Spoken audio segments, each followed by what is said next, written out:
All right. It is time to talk about. Oh, there you have it. It is the last time we will ever see John Cena ever again wrestling in a WWE ring or forever. And, got a lot of thoughts about it.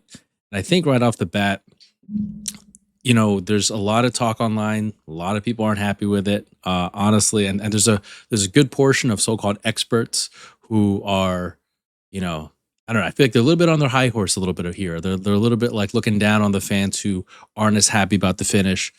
Personally, like where I stand is like I think that Cena was always going to lose his last match. He is an old school guy, just like a lot of people are saying. Old school guy, and in this business, right? A lot of the newer fans, like they want to see him go out on a win, but I think, and I've been a fan of this for 33 years, right? And you it's a time honored tradition, you'll hear them say, where you go out on your back, you go out looking up at the lights, right? So I think he should have lost. I think it was his call to lose. I don't think there's anyone in the company or any of the top people, top brass of the company that would have been against him losing. But with that being said, how he lost was what I kind of have issue with. And it's not even him tapping out. I think him tapping out was very poetic, right?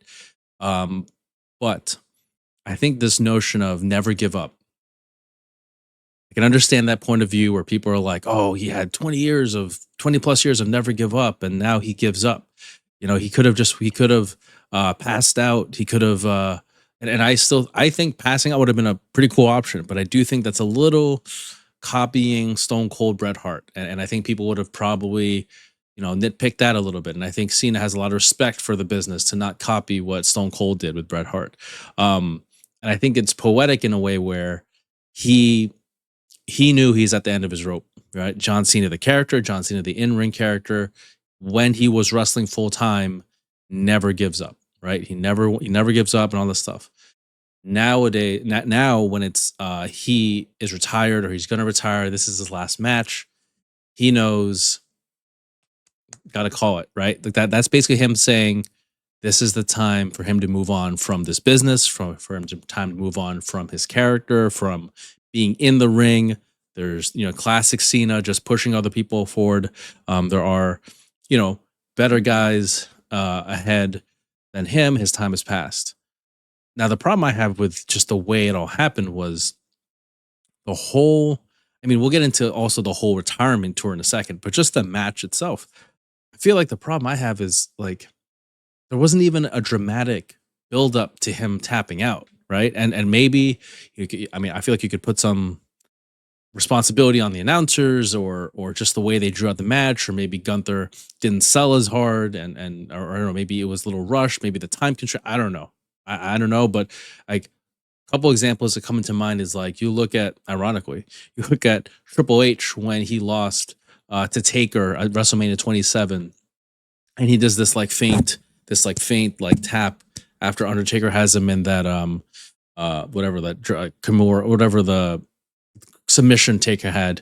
And then you look at Shawn Michaels when he was against John Cena, or when Shawn Michaels was against Kurt Angle, right? Granted, these are not retirement matches. It's just, these are, WrestleMania matches or whatever. But like, there was that sense of like, Shawn Michaels was so close to tapping and then he didn't against Kurt Angle. And then finally, when Kurt Angle knew, or when Shawn knew Kurt had him, he couldn't, and he just had to tap, and he tapped quickly, right? But he was struggling. He was in pain. I mean, there's a lot more other, examples. I feel like I think Punk and Jericho at Mania ended in a tap. I think, but yeah, I think Punk had the Anaconda Vice on him. But the point is, when we see Cena, right, and you see the camera straight on him, my thing is at least show a level of like struggle and trying to get out of it, and at least I would have liked him to sell, like if he was gonna, if the mentality and the psychology of the tap out was shit, I'm screwed. I'm not getting out of this. I can't end on a win. I can't beat Gunther at this point. I got to tap. I feel like it should have, again, my opinion. I know this shoulda, woulda, coulda, doesn't matter, but like it could have ended with Cena like having if you wanted to wink and smile or whatever it was, like smile like he did, almost like a hey, like a smirk at the smirk at the camera or whatever at the fan saying, "Hey, this is at the end of my rope here."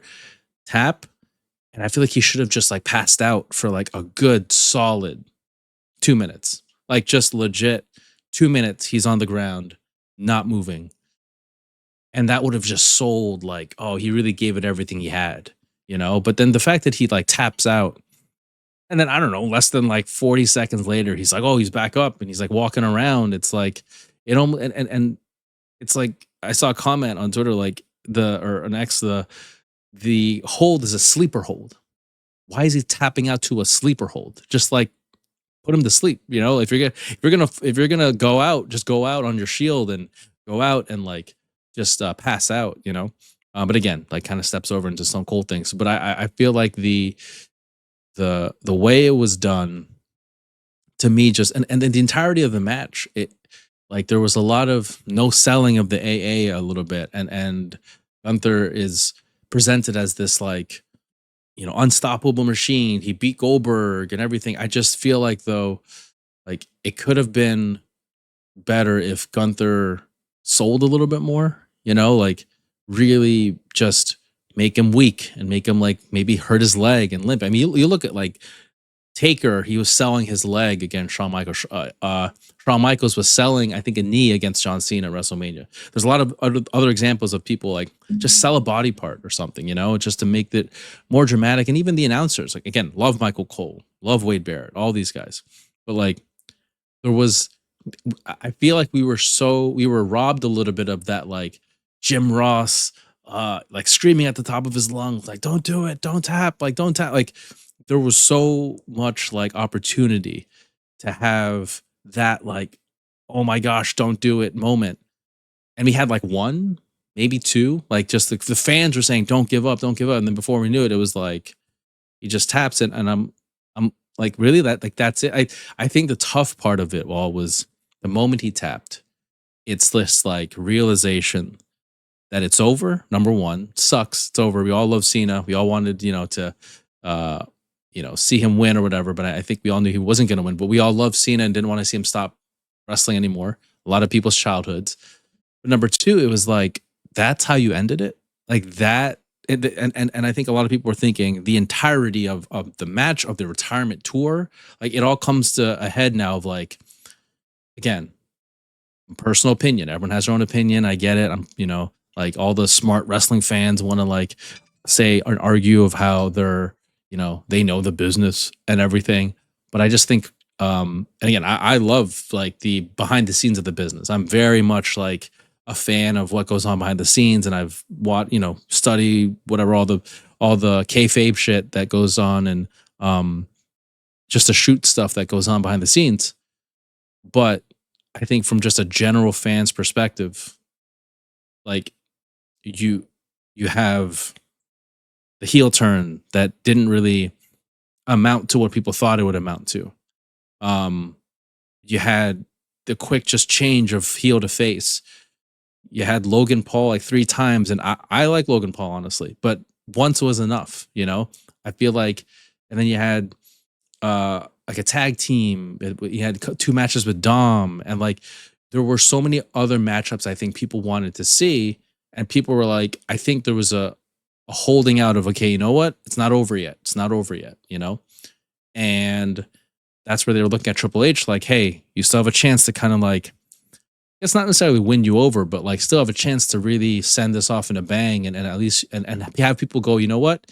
We didn't get Cena and Orton towards the end of it. We got the heel Cena and face Orton or whatever, but like, or we didn't get Cena and whatever, this guy, that guy. Like there were other matches people wanted to see. But hey, we have this last match. And when it ended, I think people all of a sudden, the emotion of just like, not only it's over, not only did they not like how it ended, which again, I feel like a lot of people knew he was probably going to lose the match. And I think majority, I mean, the casual fans probably didn't want it, didn't know how the time honored tradition goes. But majority of like, wrestling fans, hardcore wrestling fans even, think they knew that he was going to lose. But for it to happen the way they did, and I think Gunther, um, you know, like I'm a fan of Gunther too. Also, I like his style and everything, but I do think he isn't yet at that point where I don't think Gunther's star is anywhere near like what I don't know. It feels like a Brock that ended Cena's reign or whoever, right? Randy Orton, Edge. I know people threw his name around, but like I think Gunther's still upcoming, and which is the point, which is what Cena wanted. He wanted an upcoming superstar. But again, he's like 38, and I don't mean upcoming as in young star. I mean like upcoming relative to just how people know them and um how they are within the company. Not age wise, but just character wise.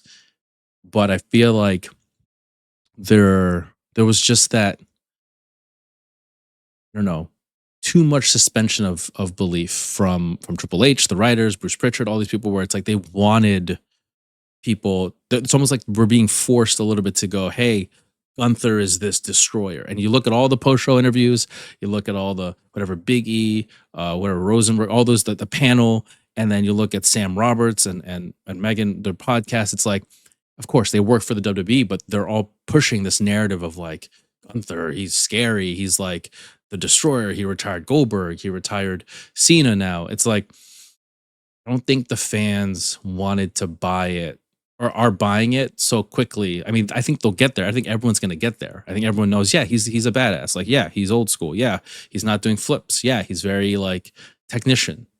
I think a lot of people respect him, but I think people don't like, and it's Roman's example of this. Cena's an example of this, ironically. People do not want a character, a wrestler, to be forced down their throat.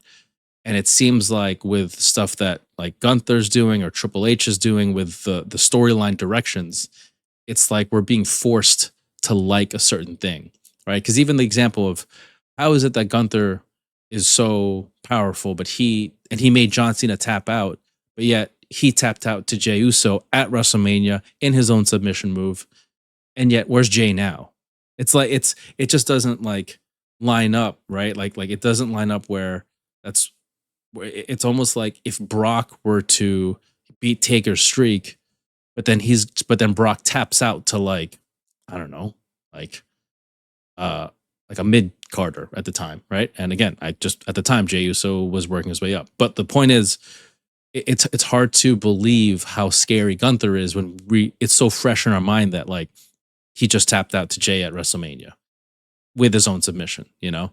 And so I think there's a little bit of that like tough bridge to gap for people to understand, right?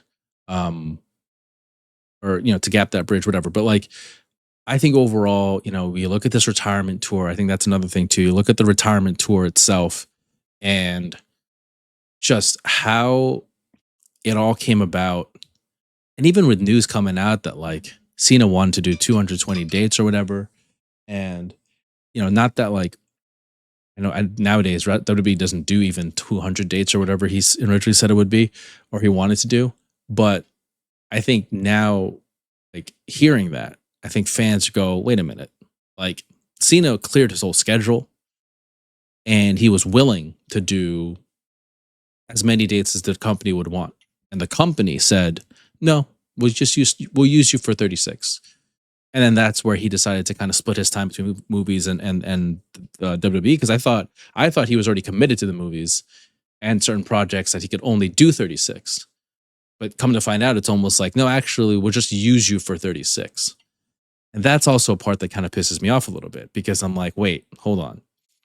Why? Like, this is his final year, and like the shit that they put on, I would have rather seen a bad Cena match than some of the shit that happened this past year, and that's you almost feel robbed a little bit.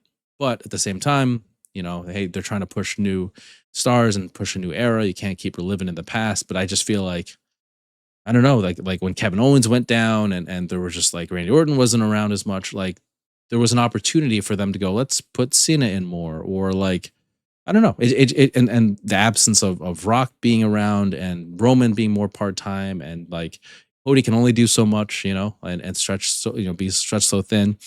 Like I just feel, and just the fact that this is Cena's last time, last year, last 10 months, and he offered to do whatever was needed. And we were just given as fans, like, no, we're just going to save him for 36 dates. That, I didn't really get that. I don't really get that. And I think a lot of the tendency here is to blame Triple H. Um, I feel like, look, I feel very disappointed in the way that things have gone with him being head of creative since WrestleMania 40. I felt like after 40, like me and my brother were on a high of like, oh man, how awesome is wrestling going to be for the next 3, 4, 5 years? And after what, like how many years out, it has been pretty bad. And just relative to what we thought it would be and and the potential it could have been, it's just been bad relative to that. But again, my opinion. I think that the biggest frustration with the Cena retirement tour has been that like there was so much that could have gone right. And I understand it's pro wrestling, and everyone, wants to say, like, all the smart wrestling fans want to say like, oh well, like there's a reason why people, like, they want people to be upset, like that helps them, that's part of the business, and like you have to stir up anger and controversy, but otherwise if everything goes well, people won't talk about it. I get that part of it, but I do think that one element that the former regime used to do, but even like The Rock, like, again, people want to hate him, whatever, I'm biased, I'm a Rock fan, but like people want to hate Dwayne. One thing The Rock always stuck to doing was he wanted to send the people home happy, right? He would adjust and he would listen to the crowd. People didn't want him to take over Cody's spot. Fine, let's change it. Let's be the final boss. Develop this character that everyone loved. An epic run. Triple H or creative, Bruce Pritchard, Ed Koski, whoever, all these guys, whoever the brain trust is, Nick Hahn. Like people want LA Knight. I mean, I think LA Knight will get there. I think, I'm not the biggest fan of LA Knight, but I also can't deny that like fans like him, and I think he deserves a push, and he deserves a title shot or to be the main title picture. But like, he's not getting it. He's always seemingly in the realm of being at the top picture, and then he gets kicked out in favor of whoever, Jey Uso or whoever it was, right? Like, it gets frustrating sometimes like Jacob Fatu even. Like, I love Jacob Fatu, but like I think LA Knight could have benefited because LA Knight was healthier. Jacob Fatu's out now. I mean, if they just picked LA Knight over Jacob Fatu, that could have been something. Like, I know it wasn't for the heavyweight title or championship title, but like even the US title, like I know that whole storyline or whatever. But the point is that it seems like Triple H and the creative group selectively listen to the fans, right? People are sick of Jey Uso. But what do they say? What does the creative team say? Oh wow, like if you go to Unreal, do you hear the crowd? Do you hear them pop for Jey Uso? It's like, well, it's because of his song, right? But I mean, you look on the promos, it's like he's having a hard time with some of the promos. He's saying the same stuff every. Meanwhile, you have LA Knight, the fans go crazy for his music, they go crazy for his promos, they go crazy for his matches. It's like, and again, I'm not an LA Knight fan really, but you just can't help but think like, how are they not listening to the fans there, but they're listening to the in arena fans with Jey Uso, and then like they won't listen to what's being said about LA Knight on Twitter or on X or on social media, but then they'll listen to it when it comes to Jey Uso. Or again, I'm using him as an example because it's just the most glaring example of like selective listening. So kind of bring it back around to Cena. It's like the fans wanted just this Cena run to be classic Cena. They wanted to cheer him on. And I feel like there was this long portion of time where we were robbed of the opportunity to cheer Cena on. And then by the time we could cheer him on, it was like not too late, but it was like it felt empty a little bit. Meaning, like we saw him win the Intercontinental title, great, right? He wins it, hometown, that's awesome. But then he loses it to Dom after like the Judgment Day, and I'm a big fan of a lot of people in the Judgment Day. Love Liv, think Raquel's doing amazing. Roxanne's so incredible, like talent. I love Dom, but like you have him get beat up by like two, three girls, and then you have Dom steal the title. Like it, it just felt like this is what you're putting him through for the final time. Like at this portion of the tour, meaning like if this happened middle of the tour, beginning that, hey, it's fun. It's a good way to have some fun cameos. But like you're not even gonna, I don't know, like put him around the. You're not even put him and Roman like any nothing, right? Like none of that. Um, it just seemed like a lot of the people that were such an integral part of his career. I felt like they should have included them more throughout the entire span of this tour, right? Like to have just one match with CM Punk and then like three with Logan or whatever it was, Logan and Dom or whoever. That's where I feel a little bit like, oh, that's a bit of a bummer.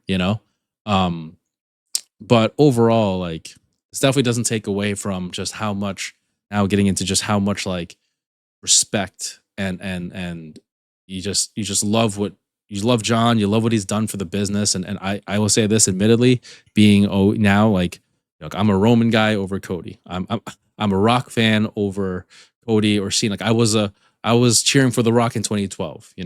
I was one of the fans that thought that Cena couldn't wrestle or whatever. But I do think like I was much more of a fan of the thugonomics, right? Like the basic thugonomics rule. But which again, like that's another thing. Like how come he didn't revisit that? How come there wasn't any level of homage to like that era of Cena, which I know like, does it matter really? Maybe not, but at the same time, it's like would have been nice, would have been nice to just at least see some kind of homage. I thought honestly it would have been cool if like his final that Saturday night main event, his final entrance could have had just the beginning open up with like the thugonomics. He'll say a small rap and then he'll change it into the his final entrance. Yeah, it just would have been a nice presentation, just a nice homage to everything. It's like a nice send off. It's like it's like you're walking through a living like like when they do in movies, they show the past now the into the present and everything. It's like all the stuff that a little flashback stuff. But yeah, I mean, someone who was a fan who wasn't as big a fan of Cena during his like prime runs. I was meaning like I was just kind of getting a little sick of him always winning like Super Cena. There was so much respect though that you developed for him because he always showed up. He did everything, the Make a Wish stuff off the chart. He showing up to every overseas tour, every date, every live event, every house show, all that stuff. Like he was always like there for a long period of time, and he was always on top for a long period of time. And you just got to respect like the legacy he's left behind. And I think that like honestly, I don't think there won't be anyone like Cena. I think there is a template you can try to follow. I think Cody is like kind of trying to follow along in Cena's footsteps. I do think that like Cody is a great ambassador for the sport. I mean, I'm a Roman fan, but I do think Cody is a great ambassador for the product. Just because of how accessible he is, like Cena was, right? You kind of need that, especially with this new era of a content company. But I think that Cena is, and for a long time will be unmatched. And you look at the whole 17-time champion, right? And I think people sometimes want to look and think, oh, well, it's fake and it's not real titles. And I can understand that point of it, but I think what people may not like equate this to is the 17 doesn't really stand for, oh, he's won the title 17 times like the Yankees have won X amount of times, right? Or football, like the Patriots have won X amount of times. To me, it's like whenever you are appointed the champion of the company, that means that you are the guy you have earned, or the girl, and you have earned the spot to basically like carry the shield of the company and to be appointed as the one and the one that the company leans on, trusts on, that's going to grow the business and all that stuff. And that's not something to be taken lightly. And for 17 times, or like 17 times, he has been trusted to do that. And over the course of his career, And that basically is just, in my mind, a representation of how much like he is a leader of the company. He is an ambassador of the company. He is all those things, and hard worker. So I think that to me is a lot more of what the 17-time championship run stands for when it comes to him. But overall, I just think that it's been a bittersweet type of deal with this final match, and looking back on his career, or looking back on the retirement tour, and then looking back on his career. I think though, at the end of the day, like, it's pro wrestling. People will get over it, Like, people didn't like the streak ending. I hated Undertaker's streak ending, but you get over it. Things, you move on. And I think that it'd be interesting to see where the company kind of goes in terms of just creative direction right now, because fans aren't happy, and I think fans are just noticing a trend with how things are. But overall, when it comes to Cena,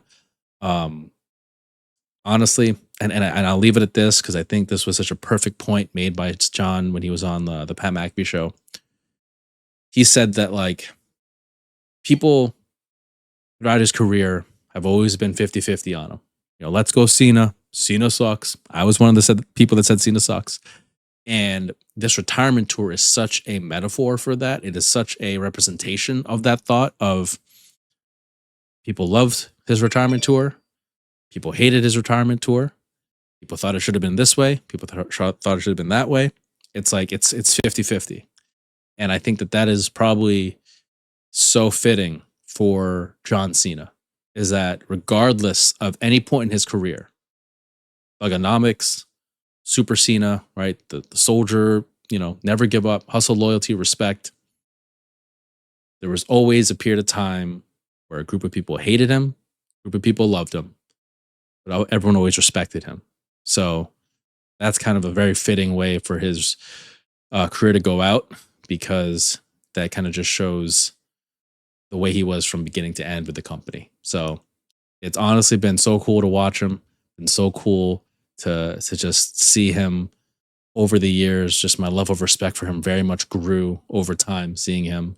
And it's been a really fun ride to watch John Cena wrestle for the WWE for so many years.